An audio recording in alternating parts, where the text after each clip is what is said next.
विसरते मी.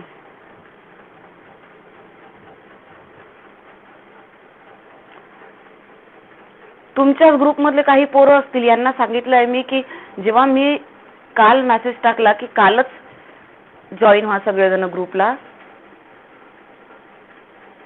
तर सगळं काम बिघडतं माझं. काय करतात यांना माहिती. पार्थ मोरे वगैरे तुमच्या क्लासचे आहेत का रे?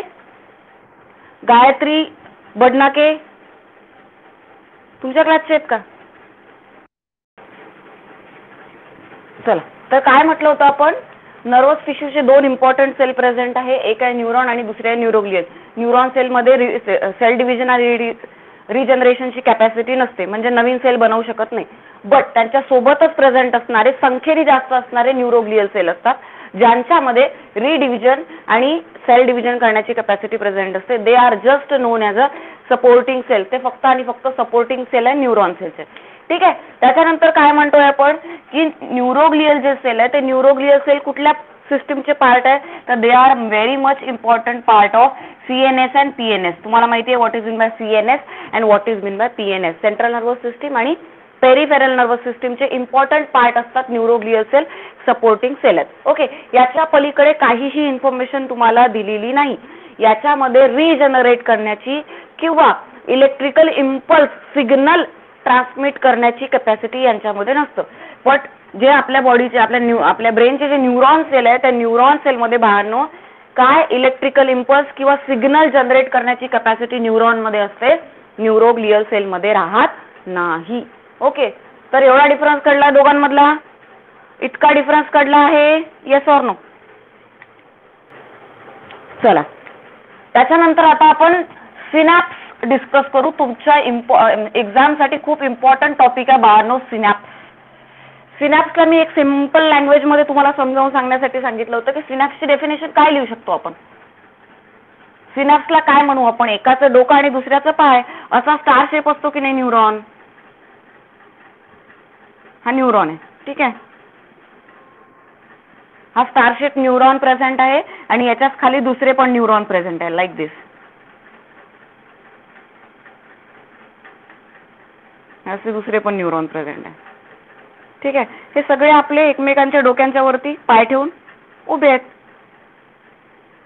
तर सिनॅप्स म्हणजे काय की एकाचं पाय आणि दुसऱ्याचं डोकं. म्हणजे काय की जो पहिला न्यूरॉन सेल आहे त्या पहिल्या न्यूरॉन सेलचा जो टिलोडेंड्रॉन पोर्शन असतो, टिलोडेंड्रॉन पोर्शन आहे, त्या टिलोडेंड्रॉनचं सेकंड न्यूरॉनच्या कोणासोबत रे अटॅचमेंट? डेंड्राइट सोबत. बरोबर ना? कालच सांगितलं मी तुम्हाला की सगळ्यात पहिले डेंड्राइट, मग डेंड्रॉन आणि मग सायटॉन असं स्ट्रक्चर येतं की नाही न्यूरॉनचं.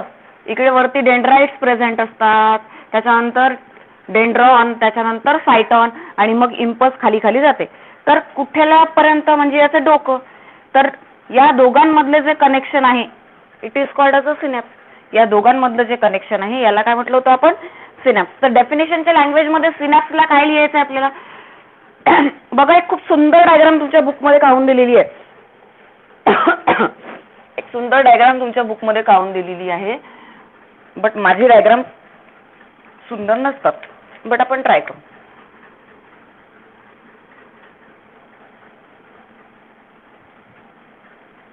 असं दिसतंय का तुमच्या बुकमध्ये, एक टेक्स्ट बुक मध्ये डायग्राम?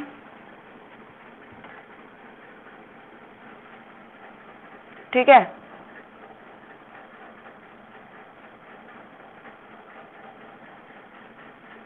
ही अशी एक डायग्राम तुमच्या बुकमध्ये काढून दिलेली आहे.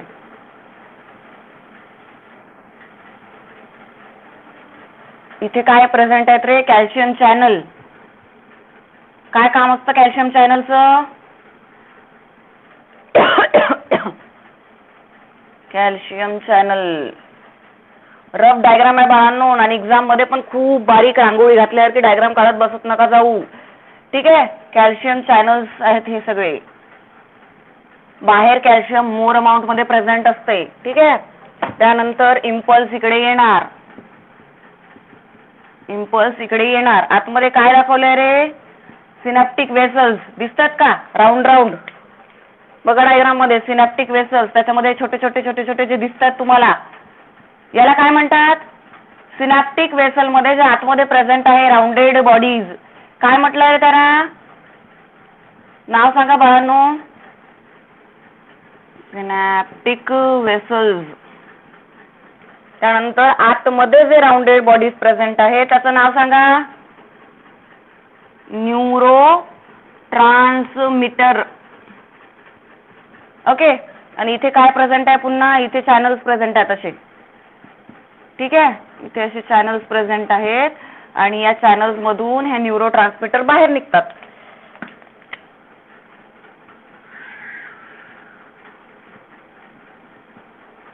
लाईक दिस. आणि हे ब्रेक होतात आणि ब्रेक झाल्यानंतर काय होतील रे? हे सगळे रिलीज व्हायला लागतात. रिलीज झाल्यानंतर या रिसेप्टरवर ऍक्सेप्ट केल्या जातात. ही डायग्राम झाली आहे ना तुमची? बघा डायग्राम कडे. दिसतंय का? डायग्राम आहे तुमच्या बुक मध्ये? येस और ऑब्झर्व करा त्या डायग्रामला.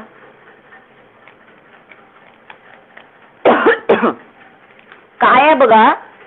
सिनॅप्स म्हणजे काय? It is the connection or it is the junction between. कोणामधलं रे? Between two nerve cell. लक्षात घ्या definition. It is the junction between two nerve cell with a minute gap. आणि त्या मायन्यूट गॅपला काय म्हटलंय रे? With a minute gap. त्या मायन्यूट गॅपला म्हटलंय सिनॅप्टिक क्लेफ्ट. हा पाय आहे वरचा जो होता ना, हा जो पोर्शन आहे हा टिलोडेंड्रॉन आहे बाळांनो.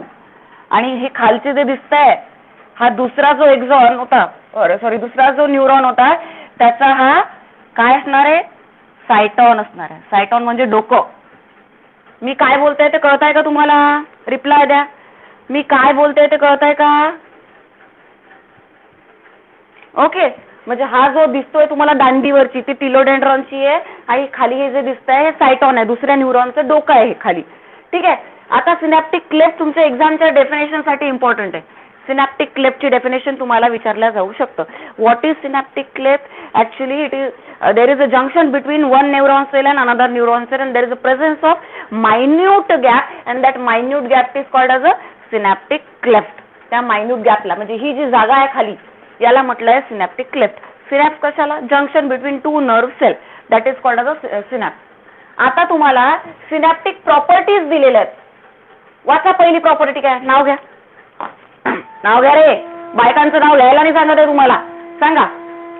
प्रॉपर्टीज विचारलेल्या आहेत. प्रॉपर्टीज पहिली प्रॉपर्टी काय आहे? एक्साइटेबिलिटी. आणि त्याला काय म्हटलंय रे? इरिटॅबिलिटी. बरोबर आहे का? ओके. काय म्हणतोय हा?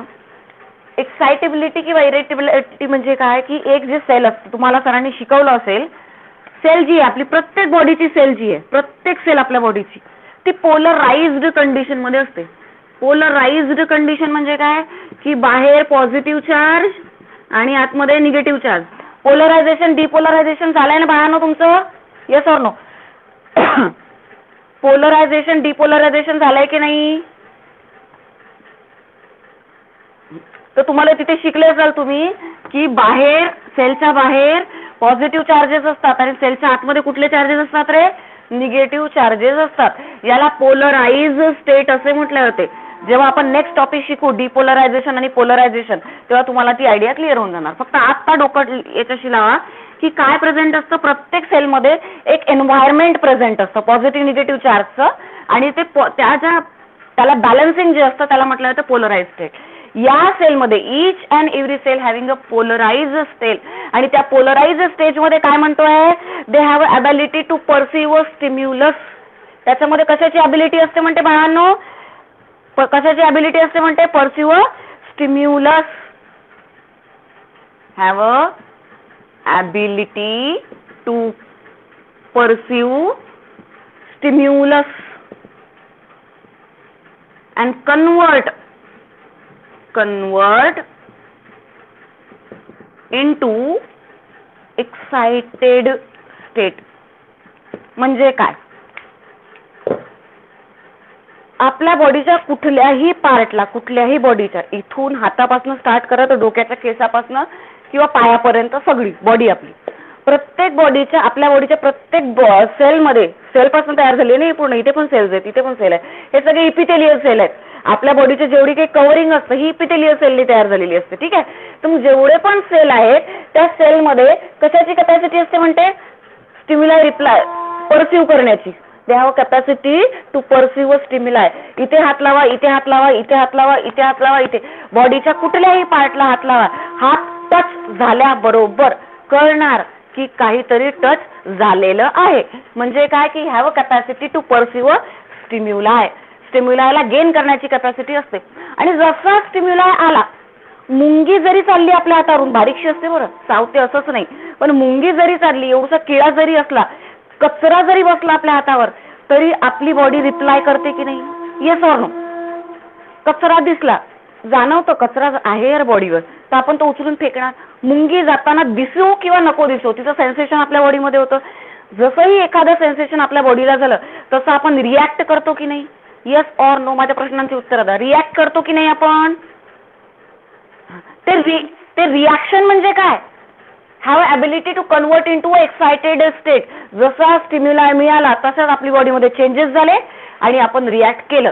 ती ॲबिलिटी म्हणजे तिला म्हटलं जातं एक्साइटेबिलिटी. कळली आहे का एक्साइटेबिलिटी? कळली आहे का excitability? Yes or no?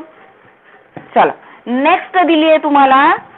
Next definition काय? कंडक्टिव्हिटी. प्रॉपर्टीज आहेत या.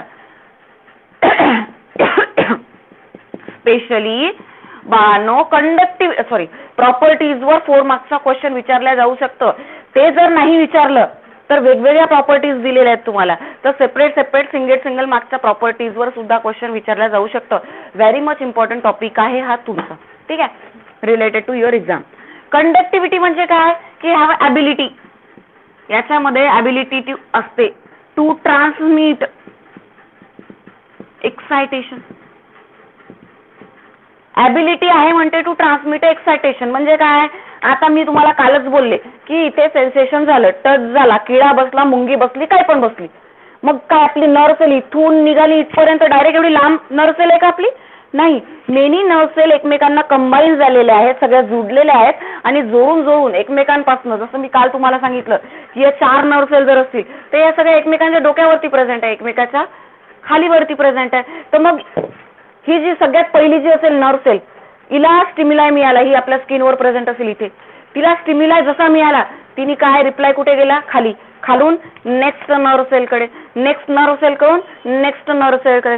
म्हणजे काय आहे याच्यामध्ये? कपॅसिटी आहे ट्रान्समिट करण्याची एक्साइटेशनला. ट्रान्समिट म्हणजे एका नर्व सेलपासून दुसऱ्या नर्व सेलपर्यंत ट्रान्समिट करण्याची कपॅसिटी प्रेझेंट असणे.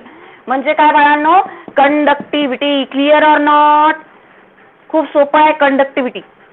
ओके, कंडक्टिव्हिटी क्लिअर झालं. ट्रान्समिट होणे, nerve to nerve, impulse transmit होणे nerve to nerve, that is called as a conductivity. Next property काय दिली आहे तुम्हाला? नेक्स्ट प्रॉपर्टी काय आहे? वाचा. नेक्स्ट प्रॉपर्टी काय आहे? स्टिम्युलस. काय असतो स्टिम्युलस म्हणजे? सांगा बरं मला. स्टिम्युलस म्हणजे काय म्हणू आपण? It is any detectable physical, कुठले changes? Detectable physical, chemical and electrical changes. It is a detectable physical, chemical, electrical changes. They can affect your internal and external environment and provide reply to the different body organs. For example, detectable म्हणजे काय? Detectable म्हणजे मुंगी बसली, मला identify झालं. ठीक आहे. मी डोळ्यांनी पाहिलं, मला आयडेंटिफाय झालं. मी कानाने ऐकलं, मला आयडेंटिफाय झालं. डिटेक्ट करतोय ना. कुठलाही फिजिकल असो, इलेक्ट्रिकल असो, केमिकल असो, कुठलाही चेंज. माझं स्टमक बिघडलं, पोट खराब आहे, मला कळलं की नाही रे? असं काही आहे का की माझं पोट बिघडल्यावर मला कळत नाही? असं काही आहे का की माझं पोट बिघडलं आणि मला काही समजलंच नाही यार पोट बिघडलं म्हणून? डिटेक्ट झाला ना चेंज की यार आज माझं पोट बरोबर नाहीये, मला छातीमध्ये खूप दुखते, मला माझं डोकं खूप दुखते. ही काय झाली आपली डिटेक्टेबल चेंजेस. मग ते फिजिकल असो, केमिकल असो किंवा इलेक्ट्रिकल. करंट लागल्यावर कळतं की नाही करंट लागला म्हणून? म्हणजे काय करू शकता तुम्ही, डिटेक्ट करू शकता. आणि जे काही physical, chemical, electrical, mechanical changes असतील त्याच्यामुळे तुमच्या इंटरनल आणि एक्सटर्नल एन्व्हायरमेंटवर अफेक्ट होते. फॉर एक्झाम्पल मुंगी बसली, हे एक्सटर्नल एन्व्हायरमेंट आहे, बॉडीच्या आउटर साईडला बसली ना, पण तुमचे आउटर साईडला बसल्यावर एक्सटर्नल एन्व्हायरमेंटवर अफेक्ट केल्यावर तुमच्या बॉडीपर्यंत इन्फॉर्मेशन गेली नाही का? तुमच्या बॉडीचे मसल्स ऍक्टिव्हेट नाही झाले, तुमचं ब्रेन ऍक्टिव्हेट नाही झालं, तुमचं काय ऍक्टिव्हेट नाही झालं. म्हणजे काय की कुठलाही चेंज असो, फिजिकल असो, केमिकल असो, इलेक्ट्रिकल असो, मेकॅनिकल चेंजेस असो, जो डिटेक्टेबल आहे, तुम्ही आयडेंटिफाय करू शकता, त्यांनी तुमच्या इंटरनल किंवा एक्सटर्नल एन्व्हायरमेंटवर चेंज होते. आणि ते चेंज आल्यामुळे तुमच्या बॉडीचे ऑर्गन्स, मसल्स, कुठली पण सिस्टीम ऍक्टिव्हेट होते. पोट दुखायला लागलं तर तुम्हाला जाणवतं की माझं पोट दुखते, म्हणजे आपली इंटरनल ऍक्टिव्हिटी सुरू झाली. ठीक आहे. तर असे चेंजेस जे त्याला म्हटलं जातं स्टिम्युलस. स्टिम्युलसची डेफिनेशन समजली का? स्टिम्युलसची डेफिनेशन समजली का? Yes or no? त्याच्यामध्ये पहिला दिलाय बघा तुम्हाला, थ्रेशहोल्ड. थ्रेशहोल्ड स्टिम्युलस खूप सोपा आहे. थ्रेशहोल्ड स्टिम्युलस इझी आहे बघा. सेल आहे आपल्या बॉडीचे, मेनी सेल जोडलेले आहेत. ठीक आहे, मेनी सेल कंबाईन आहेत तर आपली बॉडी बनली. आता एक साधी कॉमन सेन्स, तुम्हाला जर मला सांगायचं आहे की दोन मित्र बाजूला बसले आणि त्याला जर म्हणायचंय, त्याला धक्का द्यायचा आहे, त्याला म्हणायचं की यार माझ्याकडे लक्ष दे, मला काहीतरी बोलायचंय, तर तो मित्र जर तुम्हाला, त्याला फक्त सांगायचं की यार मला तुझ्याशी काहीतरी बोलायचंय, तर तुम्ही त्याला जोराने हलवून म्हणणार आहात का की उठ उठ मला तुला काहीतरी सांगायचं? तुमच्या बाजूलाच बसलाय, तुमच्या बाजूलाच तो मित्र बसलाय आणि तुम्ही त्याला हलवून सांगणार आहात की उठ बाळा मला तुला काहीतरी सांगायचंय.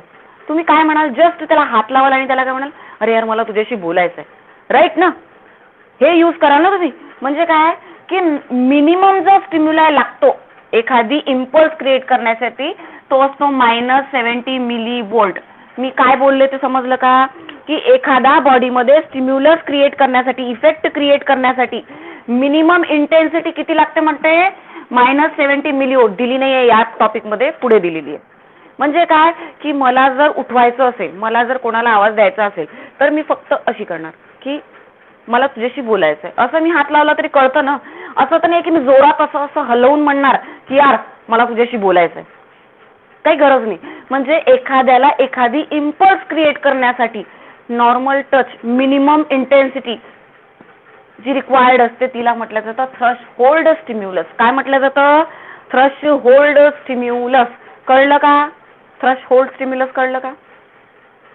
Minimum intensity required to create a effect. काय म्हटलं मी? Minimum intensity required to create a effect. बॉडीमध्ये चेंजेस घडवून आणण्यासाठी, स्टिम्युलस रिप्लाय क्रिएट करण्यासाठी लागणारी मिनिमम इंटेन्सिटी. मी हात लावला, माझ्यापर्यंत सेन्सेशन गेलं, मी असं मारेल तेव्हाच मला स्टिम्युलस येणार असं नाही. जस्ट मी हात लावला तरी मला सेन्सेशन आलं की यार मला कोणीतरी हात लावलाय, मला त्या व्यक्तीकडे बघायचंय. ठीक आहे, this is called as a minimum intensity. हात लावणे ही झाली मिनिमम इंटेन्सिटी, मला कळलं. ठीक आहे, तर ही झाली मिनिमम इंटेन्सिटी. ती किती असते? -70 मिलीव्होल्ट असते आणि त्यालाच म्हटलं जातं थ्रेशहोल्ड स्टिम्युलस. याच्यातले तीनही डेफिनेशन इम्पॉर्टंट आहे, थ्रेशहोल्ड, सबलिमिनल आणि सबलिंगल. दिले ना? बघा बघा बघा बुकमध्ये बघा तुमच्या, सुप्रालिमिनल. थ्रेशहोल्ड क्लिअर झाली आहे तुम्हाला? Threshold okay. आता बघा सबलिमिनल म्हणजे काय. सबलिमिनल म्हणजे काय बघा.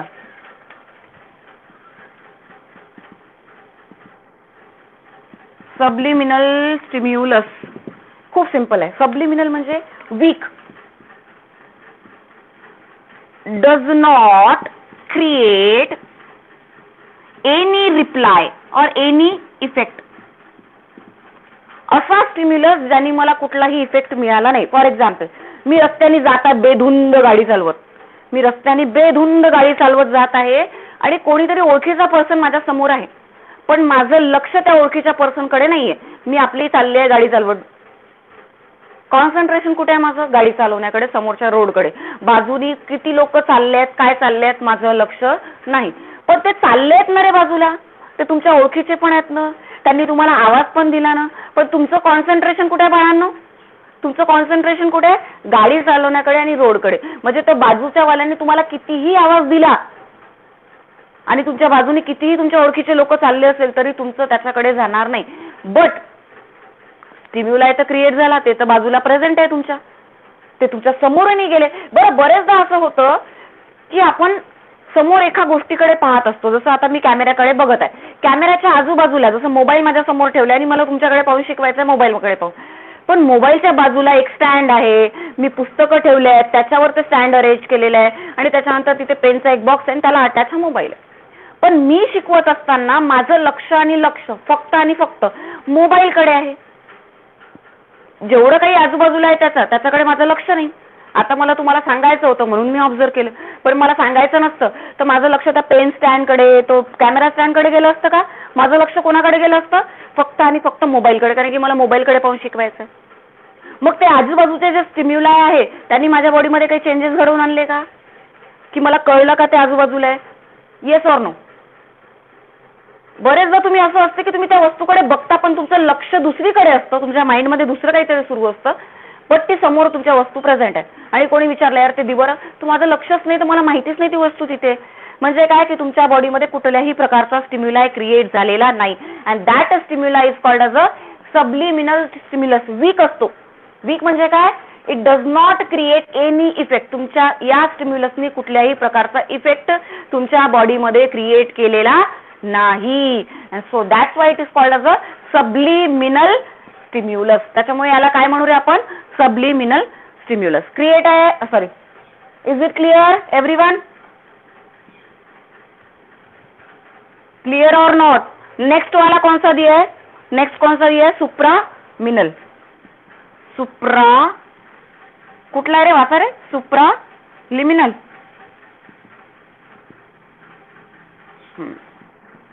Stimulus. This one is the strong. It having same effect. It have a same effect like a threshold. बघ आता सिंपल गोष्ट आहे. मी आता तुम्हाला सगळ्यात सुरुवातीला सांगितलं की मला एखाद्या व्यक्तीला जर आवाज द्यायचा आहे आणि ती माझ्या समोर बसलेली आहे किंवा माझ्या बाजूला बसलेली आहे, तर मी जस्ट त्याला हात लावलं तरी त्याला कळणार की या व्यक्तीला माझ्याशी बोलायचं आहे. मी जेव्हा त्याला जोराने मारणार किंवा त्याला हलवणार, हलवल्यावरही मला त्याला काय म्हणायचं की मला तुला काहीतरी सांगायचं, मला तुझ्याशी बोलायचं, हे एक सेंटेन्स. आणि तुम्ही जस्ट टच केलं तरी तुमचा एक वेळेस रिप्लाय असेल मला तुला काहीतरी सांगायचं. म्हणजे मी वीक स्टिम्युलाय क्रिएट करो किंवा स्ट्रॉंग जोराने हलवो, रिप्लाय काय येणार आहे? मी विचारणार काय आहे की मला तुझ्याशी बोलायचंय. नॉर्मल. इफेक्ट कोणासारखा झाला बाळांनो? Like a threshold. म्हणजे थ्रेशोल्डनी पण तेच काम केलं ना, सांगायचं, लक्ष वेधण्याचं आपल्याकडे की मला तुझ्याशी बोलायचंय. आणि जोरात मारलं यांनी पण एकच काम केलं, काय? मला तुझ्याशी बोलायचं. म्हणजे तुम्ही एखादा स्टिम्युलस जोराने स्ट्रॉंगली जर क्रिएट केला तर याचा अर्थ असा होत नाही की त्याचं रिप्लाय तुम्हाला असं मिळणार, हो बोल बोल तुला काय सांगायचंय मला सांग, असा काही रिप्लाय येणार आहे का? येणार आहे का? तो काय म्हणेल, हा बोल तुला काय सांगायचं, एवढाच रिप्लाय येणार ना मला. तुम्ही हळू हलवा किंवा त्याला जोरात हलवा, त्या व्यक्तीला जोरात आवाज मारा किंवा हळू आवाज मारा, तो तुम्हाला एकच म्हणणार की हो काय बोलायचं, काय काम होतं का, बोल. तर तुम्ही त्याला जोरात आवाज मारल्यावर त्याला म्हणा हो सांग तुला काय सांगायचं होतं, असा काही वेगळा रिप्लाय येणार आहे का? नाही. म्हणजे याचा रिप्लाय कसा असणार आहे? याचा रिप्लाय कसा असणार आहे बाळांनो? Like a threshold. म्हणजे एक स्ट्रॉंग आपण स्टिम्युलाय क्रिएट केला तरी त्याचा रिप्लाय स्ट्रॉंग येत नाही, त्याचा रिप्लाय कोणासारखा येतो? Threshold, normal. कळलंय का? Yes or no? Yes or no? Okay, चला पुढे जाऊ. Next one. हे याचं काम आहे आपल्याला. तुम्हाला वाटेल मॅडमनी उगाच काढून ठेवलंय त्याला. चला नेक्स्ट काय रे? समेशन. समेशन म्हणजे प्लस, सरळ सरळ.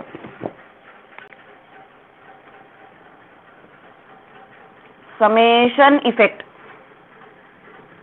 समेशन इफेक्टचा होतो अर्थ प्लस. बघा कधी कधी चान्सेस आहेत, chances somehow many weak reply or weak stimulus combine and able to create stimulus or effect. Stimulus म्हटल्यापेक्षा इफेक्ट. जसं मी तुम्हाला सांगितलं की एक वीक रिप्लाय म्हणजे माझ्यासमोर एखादी वस्तू ठेवणे आणि माझं लक्ष नाहीये, तर तो वीक स्टिम्युलस झाला, त्यांनी तुम्हाला चेंज घडवून आणला नाही. बट कधी कधी काय होतं की so many weak reply stimulus combine होतात आणि त्याच्यामध्ये कपॅसिटी असू शकतं एक इफेक्ट तुमच्या बॉडीमध्ये क्रिएट करण्याचं. म्हणजे फॉर एक्झाम्पल आता ती वस्तू तिथे प्रेझेंट आहे, पण कधी कधी खूप मोठी जर वस्तू तिथे प्रेझेंट आहे, चला छोटी आहे म्हणून नाही लक्षात आलं, पण खूप मोठी जर वस्तू तिथे प्रेझेंट आहे तर तुमचं लक्ष जाणार ना. होतं कधी कधी असं की खूप मोठी वस्तू तिथे प्रेझेंट आहे, तुमचं लक्ष दुसरीकडे आहे, पण अचानक जर तुम्हाला कोणी आवाज दिला पण तिची साईज खूप मोठी आहे तर त्याचं इझिली तुमचं लक्ष त्याच्याकडे जाऊ शकतं. म्हणजे त्याच्यामध्ये चान्सेस असतात की जे वीक आहे, तुमचं माइंड दुसरीकडे आहे, ती वस्तू वीक आहे, स्टिम्युलस वीक आहे, तुमचं लक्ष नव्हतं. बट जर ती वस्तू जर मोठी असेल, जर मेनी वीक स्टिम्युलस जर कंबाईन झाले म्हणजे काय की तुमचं लक्ष दुसरीकडे आहे, बट ती समोर ठेवलेली वस्तू खूप मोठी आहे.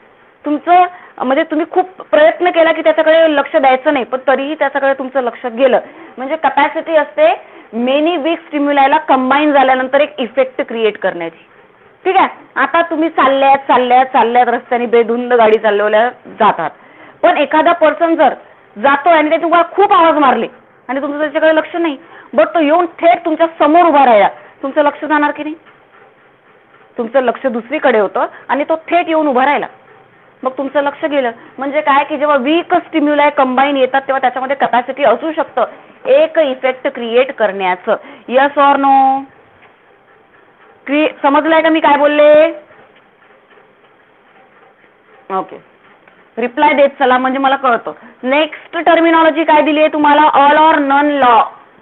All or none law same आहे. समेशन इफेक्ट काय म्हणतो इथे ऑल ऑर नन ला, एक तर जी लॉंगेस्ट नर्व सेल असेल, मिनी लॉंग नर्व्स कंबाईन होऊन combine and able to create effect or sometime not. म्हणजे कधी कधी काय होतं, जसं आपण सबलिमिनल बद्दल बोललो, वीक स्टिम्युलाय आहे.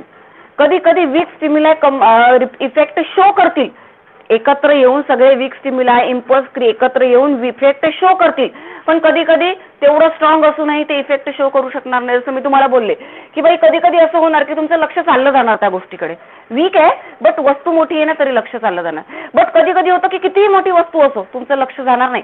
हे डिपेंड करतं बाळा प्रत्येक व्यक्तीच्या सिच्युएशनवर. कोणावर डिपेंड करतं, प्रत्येक व्यक्तीच्या सिच्युएशनवर डिपेंड करतं की खरंच हे शक्य आहे का. आता एखाद्या माणसाचं कॉन्सन्ट्रेशन खूप स्ट्रॉंग असेल तर त्याच्यासमोर तुम्ही कितीही वस्तू मांडा, त्याचं लक्ष फक्त आणि फक्त त्याला लक्ष ठेवायचं आहे, त्या गोष्टीकडे जाणार. आणि एखाद्या व्यक्तीचं कॉन्सन्ट्रेशन वीक असणार तर त्याला पटकन आपण डायव्हर्ट करू शकतो, बरोबर ना, त्याचं कॉन्सन्ट्रेशन भंग करू शकतो. असा हा प्रकार आहे. म्हणजे काय की एखादा स्टिम्युलाय कंबाईन होऊन सुद्धा, मेनी स्टिम्युलाय कंबाईन होऊन बॉडीमध्ये इफेक्ट क्रिएट करू शकतात. पण कधी कधी मेनी कंबाईन होऊनही इफेक्ट क्रिएट होत नाही, त्याला म्हटलं जातं ऑल ऑर नन लॉ. म्हणजे एकतर क्रिएट करू शकतील कंबाईन होऊन, और एकतर क्रिएट करू शकणार नाही. किती कंबाईन करा, किती स्ट्रॉंग आणा, कितींना जोडा, नो इफेक्ट. समजलाय का की एकदा सांगू, समजलाय का एकदा सांगू.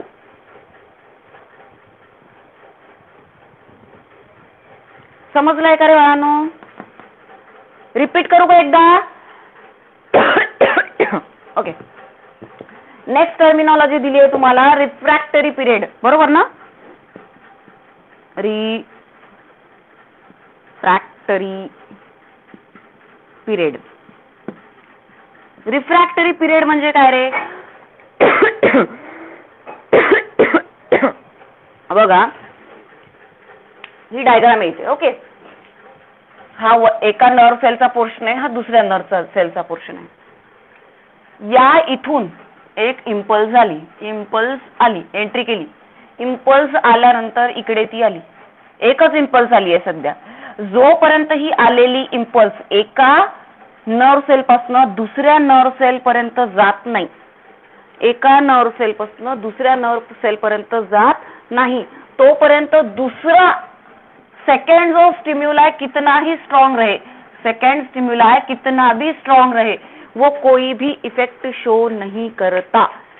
एका काय बोलली मी, एक इम्पल्स झाली, ठीक आहे.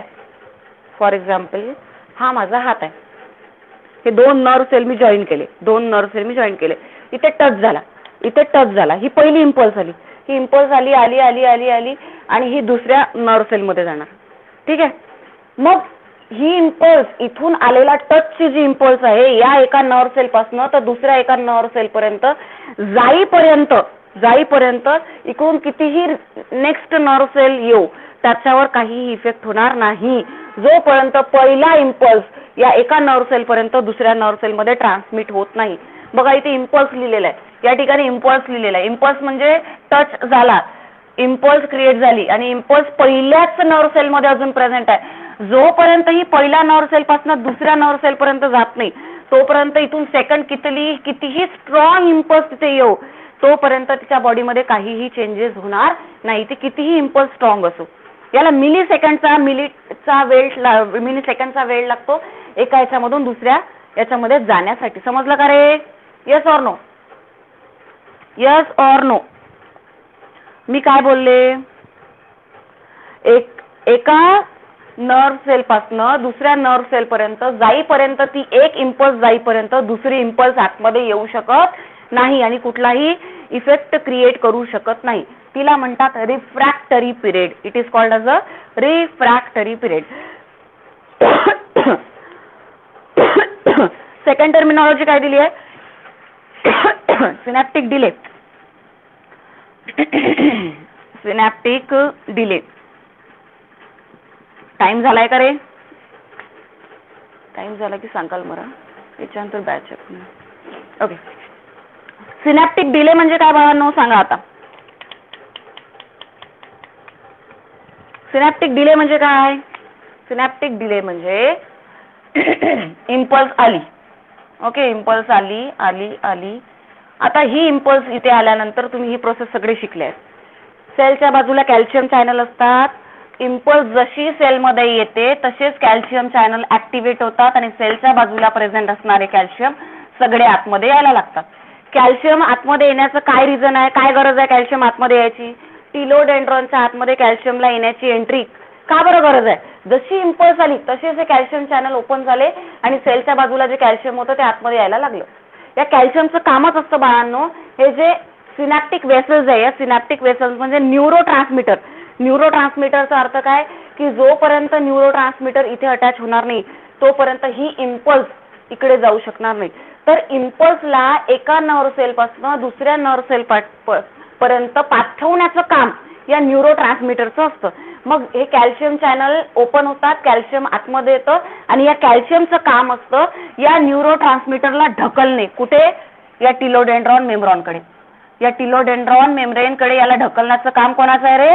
कॅल्शियमचं. कॅल्शियम याला पुश करतं हे वेसायकल्सला आणि हे वेसायकल सगळे इथे जॉईंट होतात आणि एक एन्झाईम आहे, त्या एन्झाईम ह्याला ब्रेक करतो आणि हे सगळे न्यूरोट्रान्समीटर मग दुसऱ्या नर्व सेलमध्ये इकडे एंट्री करतात, नर्व सेलमध्ये एंट्री करतात आणि याला लागणारा जो वेळ आहे it called as a synaptic delay बाळांनो.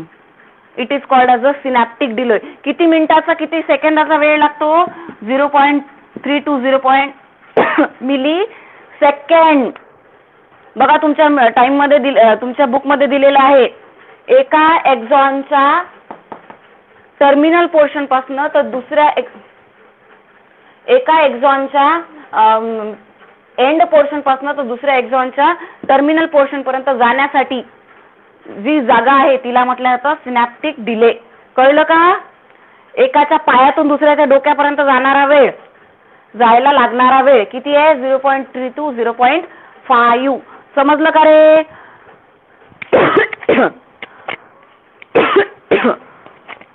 ओके, कोणाला डाऊट नाही आहे?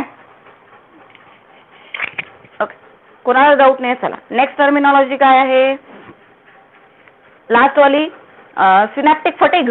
सिनॅप्टिक फटीग आहे का? Yes, synaptic fatigue. फटीग म्हणजे भूक रे. फटीग म्हणजे काय? भूक. आता मला सांगा, ही इम्पल्स आली, याच्या पायात आली पहिल्या न्यूरॉनच्या आणि दुसऱ्याच्या डोक्यात जायचं आहे, तर या न्यूरॉनच्या पायातून या न्यूरॉनच्या डोक्यामध्ये जाण्यासाठी इट रिक्वायर्ड सम टाइम. मग जोपर्यंत हे जात नाही तोपर्यंत याच्यामध्ये काय? भूक, फटीग, जागा म्हणजे त्याच्यामध्ये प्रेझेंटच राहत नाही. ही इम्पल्स इकडे जात नाही ना, तर त्याच्यामुळे याच्यामध्ये काय क्रिएट होतं? Fatigue, halt. हॉल्ट म्हणजे काय? स्टे. म्हणजे जोपर्यंत ही इम्पल्स इकडून इकडे जात नाही तोपर्यंत इकडे हे सगळं थांबलेलं असतं.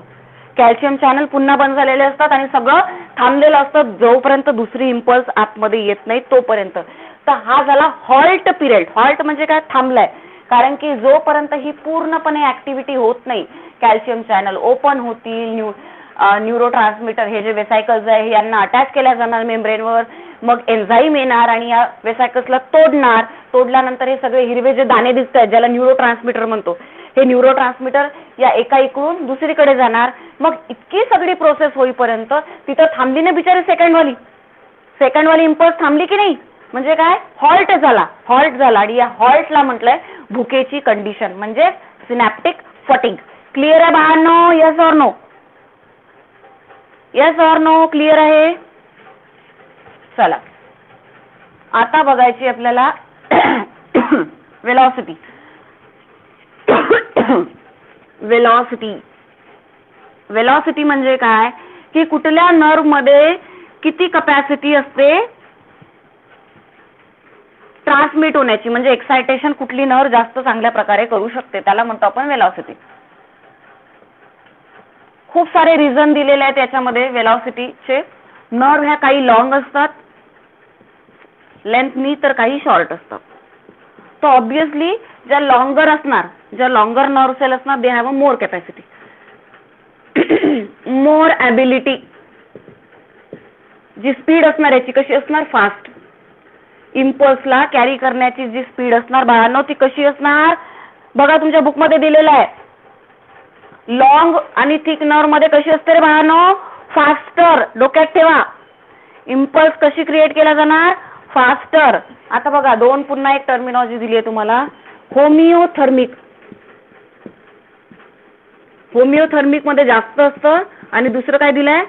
पोइकिलोथर्मिक. टर्मिनॉलॉजी मोठा दिलाय, याला सरळ म्हणू आपण हॉट ब्लडेड. आणि पोइकोथर्मिक म्हणजे काय? Cold blooded. आपण कुठले ॲनिमल आहोत रे? Which kind of animal we are? कुठल्या प्रकारचे? होमिओथर्मिक.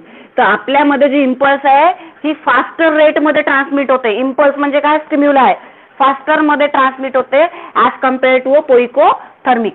त्याच्यानंतर पुन्हा दिली आहे तुम्हाला की एक्सटर्नल स्टिम्युलाय आणि इंटरनल स्टिम्युलाय. बघा तुमच्या बुक मध्ये व्हॉलंटरी आणि इनव्हॉलंटरी मध्ये डिवाइड केलंय. व्हॉलंटरी म्हणजे काय रे? व्हॉलंटरी म्हणजे action. Yes, action control by brain, ज्याच्यावर आपलं कंट्रोल आहे. आणि इनव्हॉल्युंटरी म्हणजे काय? Involuntary action not control by us. आपली विल पॉवर. ब्रेन म्हटल्यापेक्षा विल पॉवर म्हणू आपण. विल पॉवर, आपली विल पॉवर ज्याला कंट्रोल करू शकते. मला चालायचं आहे तर मी चालणार, मला जेवायचं आहे तर मी जेवणार, मला उठायचं आहे तर मी उठणार, मला फिरायचं आहे तर मी फिरणार. हे माझ्या कंट्रोलमध्ये व्हॉलंटरी ऍक्शन्स.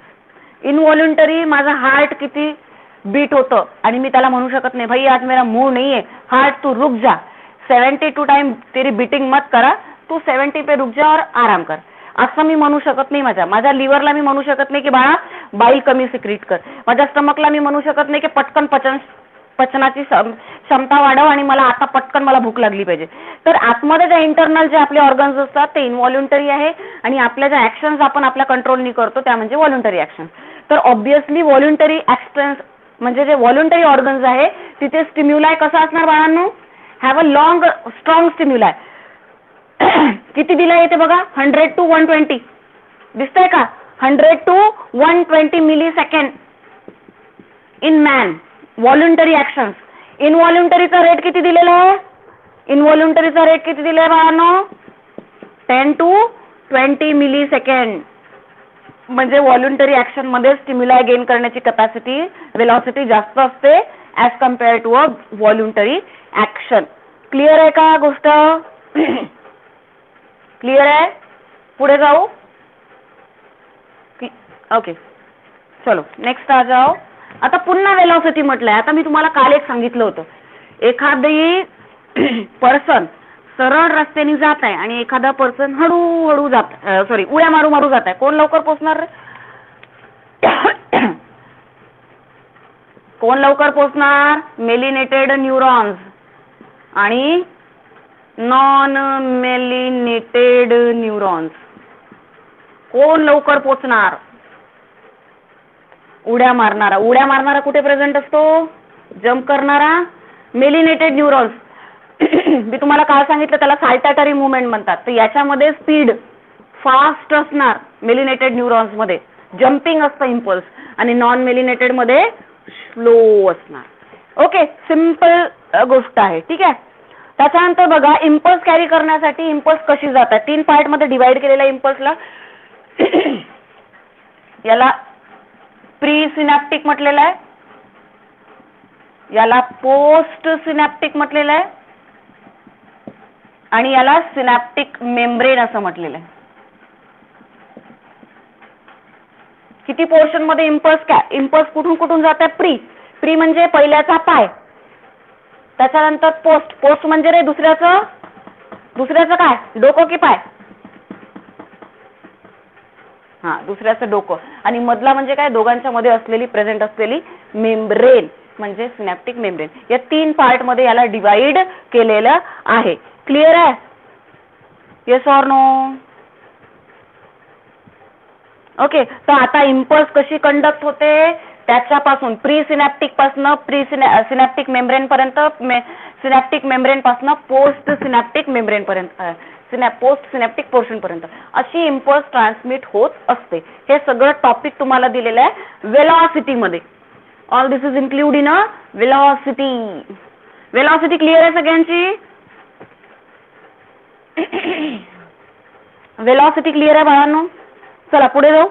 आता बघा 2 प्रकारच्या इम्पल्स दिलेले आहे. शॉर्टकट मध्ये समजावून सांगते, डायग्राम मध्ये सगळं दिलेलं आहे. एक इलेक्ट्रिकल इम्पल्स, बरोबर ना? Electrical synapse. आणि एक काय दिलेलं आहे? Chemical synapse.